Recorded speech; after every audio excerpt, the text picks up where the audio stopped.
Coffee Experts Club. Here we are. Here we are. How are things, dude? It is a lovely Tuesday. It's a Happy lovely Valentine's Day. day with spotty internet. Did you get me anything for Valentine's Day?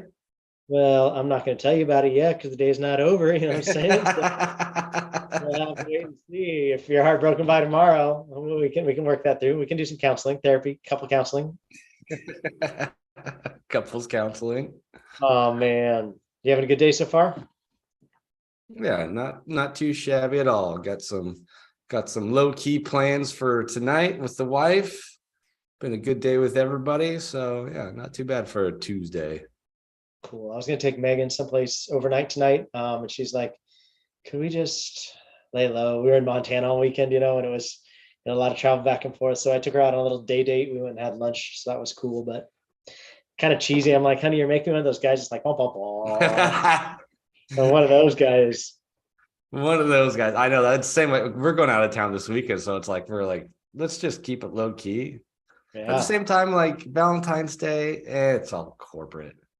corporate America, and still, I was the guy hustling to the grocery store early this morning, making sure I had the flowers and the candy and the card. You know what I'm saying? So I get it. I can't believe how we all get ripped off. But shoot, I better fight the snow. It was snowing here this morning, so we had like snow on the ground, snow on the cars. I was out there full scraping my windshield, trying to get to the grocery store The quick. things we do for Valentine's Day, and what do we get? A pair of socks. No, the things we do for love, man. That's what it is. Oh man, Coffee Experts Club. You're like, what kind of bullshit am I falling into? Man, so last week you got to talk to Jerdy, the new manager down at Coffee de los Mayas. Drew is down in Belize right now helping them. He's actually today scoping out new possible locations with them. So pretty So I excited. heard. Yeah. So I don't think he's going to be joining us on the call today, as he's going to have to call in remote. But anyway, it's pretty exciting stuff seeing that little company grow down there and in some place so different than what we're used to it. Obviously we've talked about this a million times, but Pacific Northwest is where like that's where we dwell, that's what we do. But it's cool to see things we've learned here and rolled out here, dozens of times actually working someplace else for sure. That's a pretty quick timeline too on a new location. Do they have anything set in stone yet of when they're looking to open, what they're trying to do?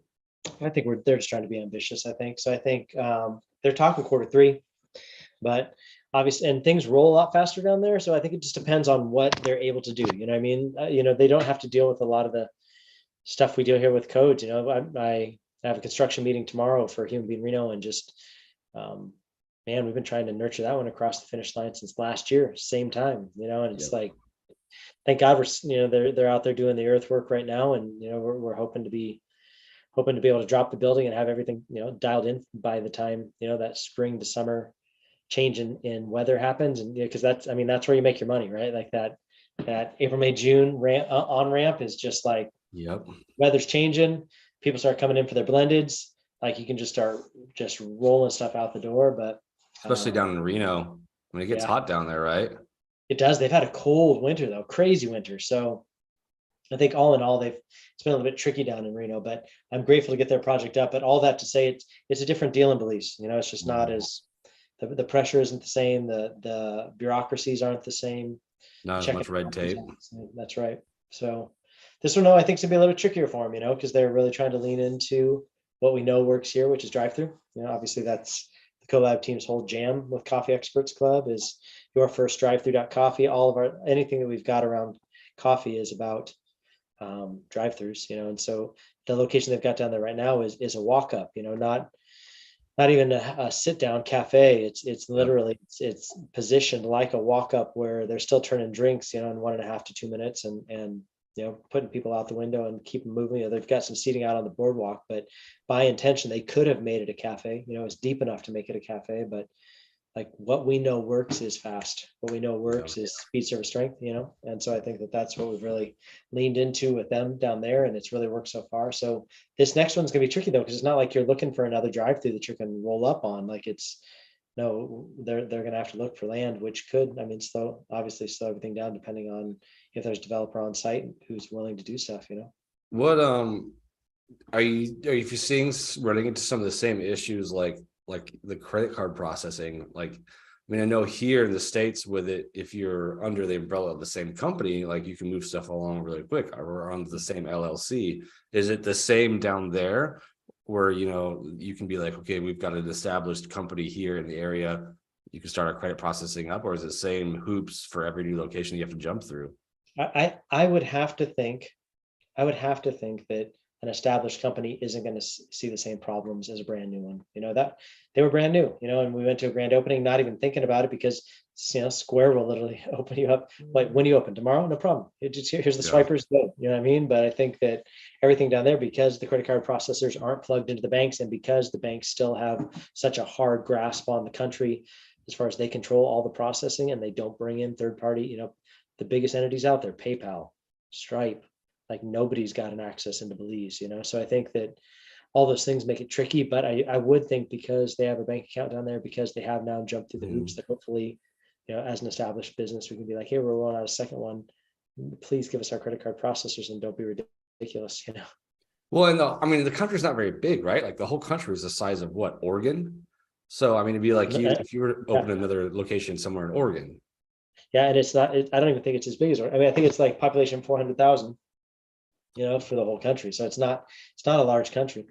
And I think even the two locations they're looking at right now are both about 3.5 hours away. So yeah, probably you're right. Like equidistant in drive would be like me opening something up towards Portland from down here in Southern Oregon, which is pretty much end to end. It's probably about a 4.5 hour drive. So that's good relatability, but obviously population density is nowhere near. And Yeah. you really got to think through the towns, the towns they're looking at. So yeah, I'm Interesting. excited for them. I'm excited for them, and also know, like, yeah, be ambitious with your dates, but be realistic too. So I think you set your dates and you chase them hard. I know they're talking with some builders, on building out sites for them, but I'm really curious about just from having to deal with the construction that we dealt with up here and contractors and all that. I'm really curious if like that's like a universe, like if contractors suck in every country or if it's just the US. Like, please, like, yeah, we'll throw it up in a couple of days, you're good to go. I'm really curious about that whole end of it. The owner down there, he said, yeah, no, we can turn this, no problem. Like, it had some really ambitious timelines on how fast they could do the build out. And I thought, well, that would be a damn beautiful thing. You know what I mean? Like, if they could pull something like that off, but then, you know how it goes, bro. It's like, and no offense to any of the contractors listening, but I just think that it can feel like you're babysitting. It can feel like, man, you are just hand holding to get things across the finish line. And I think it's just, you and I have talked about this, unless it's a big shop, and they've got their efficiencies nailed down. Most contractors are pretty relational people, you know what I mean? And they're talkers and they want to make people feel good. And so I think they say yes, yes, yes to multiple people, and it makes timelines unrealistic. And then if you hit any choking point, they don't have a lot of margin, a lot of room for error, and so then it just kicks everything, kicks it off wrong. So hopefully not, man. Hopefully we can land something good for them. Be interesting to see if Belize has the gem of every contractor. Yes, I mean, I always think about Wes's relationship with Tim Bush. I mean, Wes really fell into a boon with Tim Bush, with Roasters Coffee, and I think that building partnerships is so key when you're doing, especially wanting to open more locations, and unless there's only so many like dead parking lots where it's like, oh, that's an older building. Oh, they're probably not, that they've been grandfathered into a parking lot that's probably bigger than they really need. Could they chisel out for us maybe this corner? Then we can infrastructure it up, drop a stand on it. Like, those are great. And it's great at the beginning. We'll advocate for that for new people starting coffee. How could you do it? Kind of bootstrap it. How could you do it? Kind of that guerrilla marketing where you're working with an established older owner that probably doesn't have the energy to want to do a bunch new, but they'll peddle your newness, your energy to bring like revenue off a piece of pavement, right? That's the brilliance of a Pacific Northwest way of doing it, but I do think that those are fewer and farther between, especially in our locale. And with Wes, what he found in Tim Bush was such a beauty. Was Bush was opening up all those car washes, and so it was like Tim was out there as a developer, dropping his own business on properties he was developing and Yeah. needed a partner to do another business to make the site something bigger than just him. Is that Drew Moody entering the waiting room? Mr. It Moody. is. Mr. Moody. Dude, is it wrong that every time Drew comes on and shows us his screen, I just want to get pissed? There it is, right there. Woo! What's mad? What are you mad?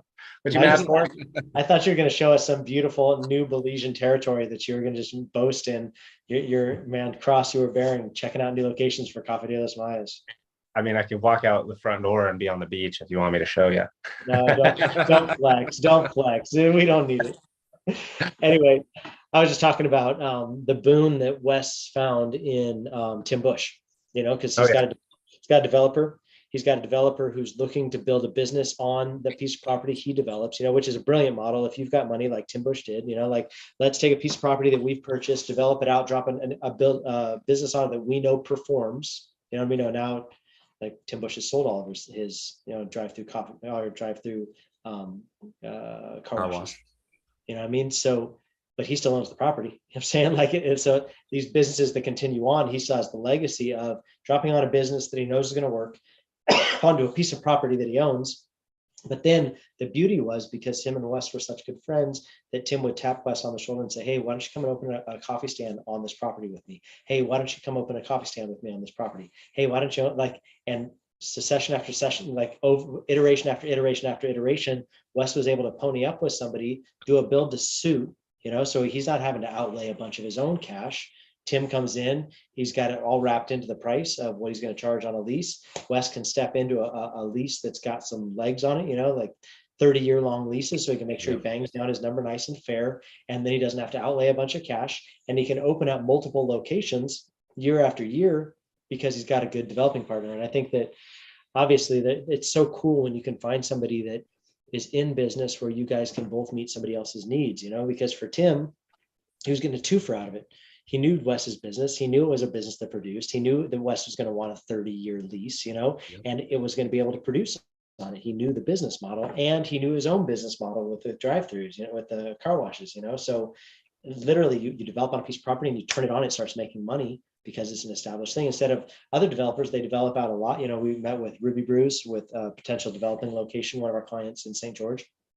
A couple weeks ago, I met with the developer there, and they're developing out this whole piece of property and trying to find businesses, which has to be stressful as, they usually will anchor with a hotel. Drew, this is a situation for you in Tri-Cities when you were looking at opening your stand there, anchoring on a hotel. So that's their bread and butter. But there's enough of they want to present something else and give opportunity to their hotel people, the people that are coming to stay at their hotel, with restaurants and cafes and the different things they've got. So, but I met with these developers and, we talked about Ruby Brews and pitched the whole idea. But I just thought, what a stressful deal to develop out and not know what businesses are going to go in there as you're outlaying all of this money. I think the beauty of what Tim Bush did for Wes was, you're outlaying a lot of money, but immediately turn it on, it's going to start making money, which is a dream. And I think if Drew, I think as he's looking at locations, as we're helping them scope out, different towns and making suggestions, that's kind of been my secret prayer. It's just like, hey, could we maybe just find somebody that they know, find somebody that we could rub elbows with, find somebody that would be not like a partner, but somebody that we could be in league with, where they're building and developing there, and we would love to partner up with you as you build and develop there. Just count on us. Yeah, just count us in. Keep us in your footprint. How many are you going to do this year? Keep us in that footprint. And as many as you're wanting to keep opening, just drop a pad for us. We'll just do a land lease with you or a build to suit. And let's keep doing these things. So those kind of partnerships are invaluable. I'm curious, Drew, as you were out there looking at locations today, how is it different from if you were looking at a location up here? Because we were talking about up here, you'd look for a giant, 40-car parking lot where you can plop, a stand in the corner because it's just all pavement anyways. Is it similar down there? Or are you looking for a smaller lot? Are you looking at busier? I've never been to Belize, so it's just, I have no. Let's change that, Ben Clatterbuck. Let's get you down there, do a little coffee expert elite with Ben Clatterbuck. All right. Well, I mean, so it really depends on. It's such a diverse place here in Placencia. It's the it's like a southern beach town on the east. Obviously, it's all eastern side, I suppose, on the beaches in Belize. So here I'd be looking for something like a dirt lot, like not a very big dirt lot, something that, and probably not a drive-through either here, because of the demographic is, mostly retired folks and tourists, and whereas in San Ignacio, it was more like, okay, we would like to potentially put a drive-through eventually, or just the first one was a like a roll-up garage on a walking street. So the things that we look for here are a lot different. I don't know, drive-through model is not a big deal here in Belize. It's not really something that they have or have had for a long time. It's something that's new. There's a beautiful store that was built just outside San Ignacio. It's called Sarita. I'm pretty sure it's a franchise model from Guatemala. It's an ice cream shop.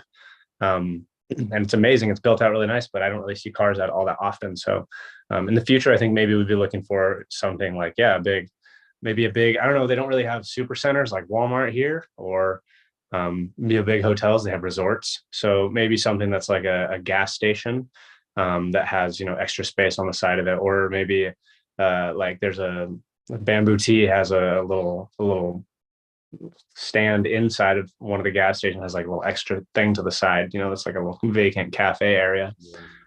So looking for something like that, and then counting, of course, foot traffic, and something here that is a huge deal is convenience. So if you can put it in a place that is convenient to just go in and out real quick, of course, you're going to have your people who want to hang out, but probably not want to go all the way into a building and all the way out of a building because of the tourism here, of the pace of life here. People just want to in and out real fast. So the things that we look for specifically here in Belize are a lot different. And they do have, there is Belize City, which is probably more or less like a walk up maybe to on the side of a mall building, or an outlet mall, but probably not a drive through there either. So a lot of what you're looking for here in a country like this is just a quick walk up, something easy, maybe a little cafe with a few seats, but nothing too in depth, nothing too aggressive looking. People here, what I've noticed is they want to browse easily. They don't want to be like, they walk in and you don't necessarily greet them like you would when they're coming into a restaurant. You let them take their time and come up to you and ask questions. So you want something comfortable,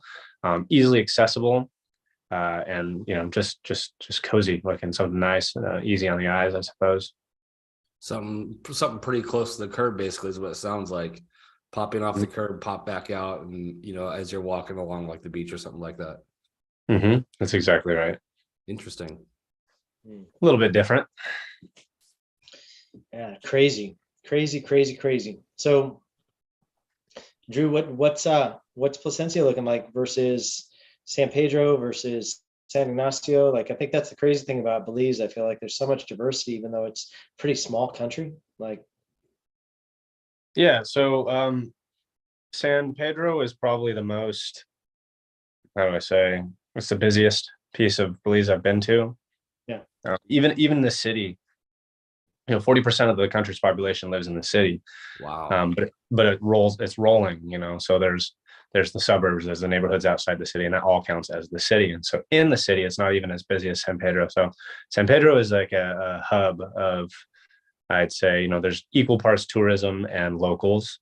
And so the businesses, the way that they cater is kind of unique because it's a hybrid model, and things are probably harder to get there than it is on the mainland. Obviously, it's an island.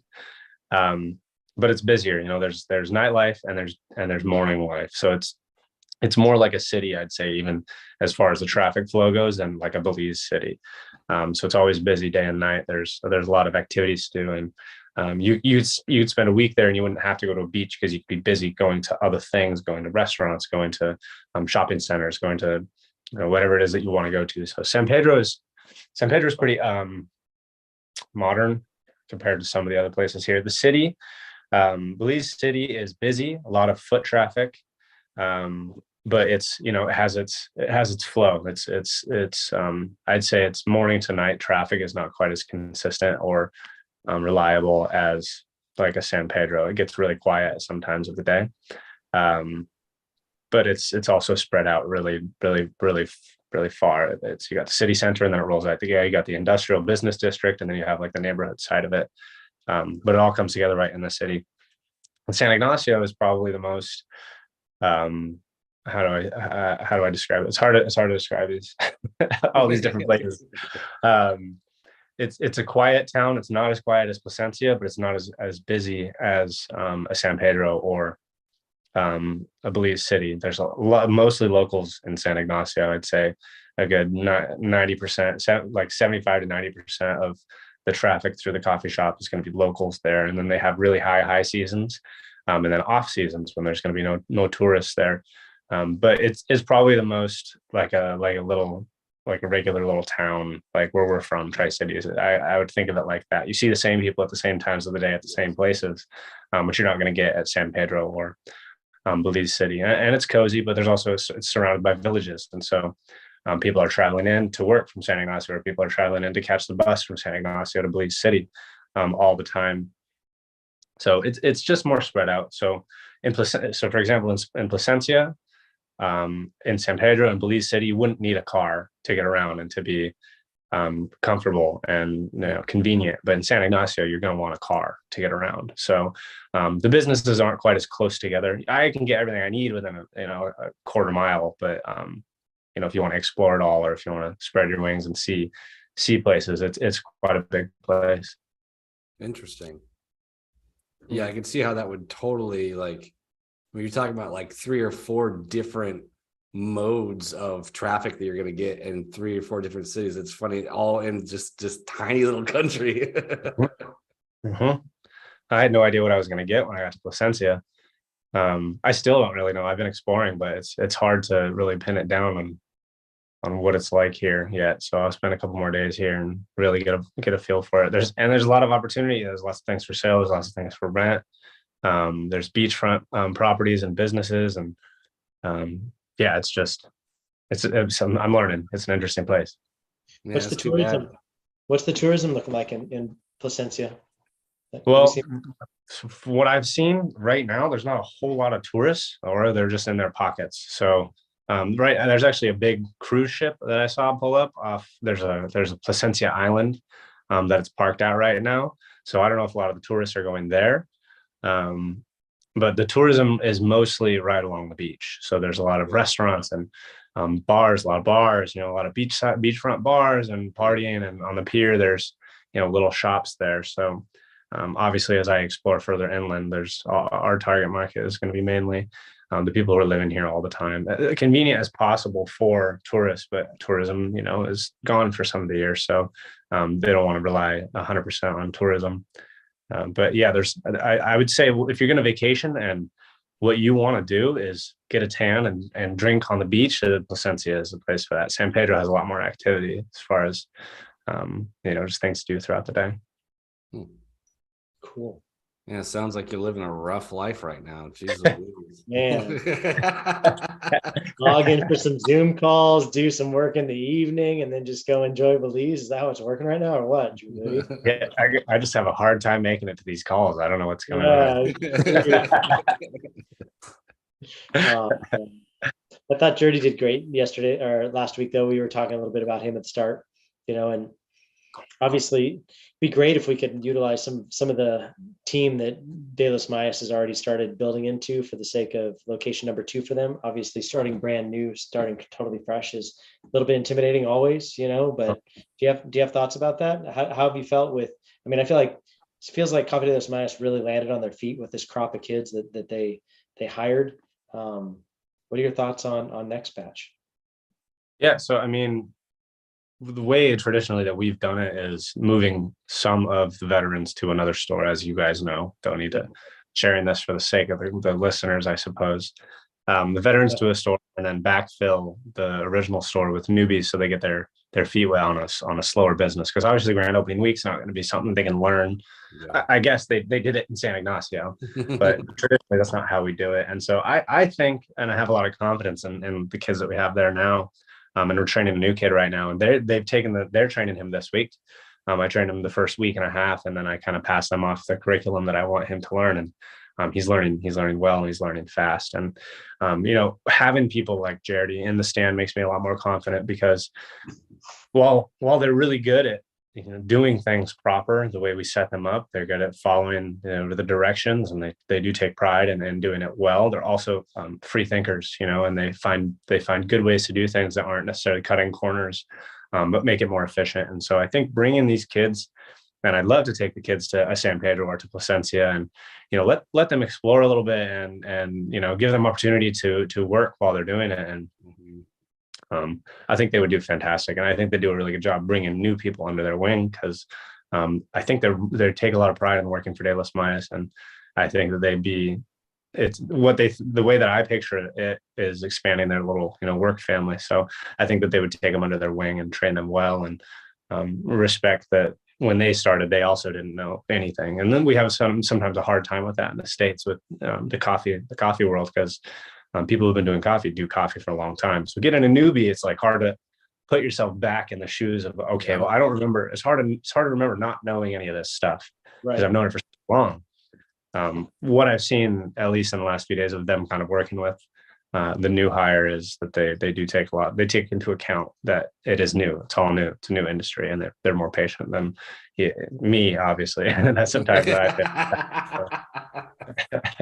I think that they're going to do a great job, and I don't think that they have any trouble expanding and bringing more people under their wing. It's cool that it worked out the way that it did. I know that they hadn't been in a hiring situation up to this point, and then that the hiring situation availed itself just while you happened to be in Belize for those set of weeks. I think that's cool for them to be able to see you onboard somebody, bring them in, like get them first level training, then hand them off. I think that's pretty awesome for next round to see second gen. It's crazy they're already in second gen, where it's not just first gen anymore.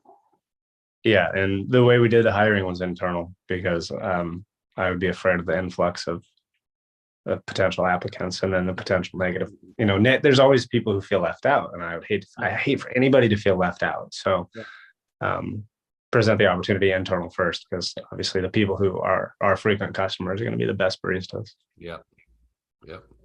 That's great. So how did you do it in the last couple of minutes? How did you find this internal person? How did that work? It's actually, I asked the baristas, hey, do you have any friends that would be good at this? And they said, yeah, sure. And I said, do you have any friends that you'd trust with $1,000? And that really slimmed down the list. So based off of that shorter list, we found a pretty good candidate. That's great. I love that. I love that. I do think that was always the best ways. I felt like you guys seem to always have friends. Everybody's always got friends, right? But then I think when you tie it back to how are these people going to show up, how are they going to represent you? Like you brought them in, like if they suck, like just remember your name's on the line too. Like you're the one that introduced this place. I think that's always a good one. The reputation's worth more than $1,000, I hope. Yeah, I hope so. Well, Drew, I hope, man, your suffering is not quite as tedious as it's been the last couple of days, as you spend another couple of days in Placencia. Great seeing you, man. Ben, great seeing you on Coffee Experts Club. We'll see everybody next week. Happy Valentine's Day. Yes, Drew, happy Valentine's. Thank you.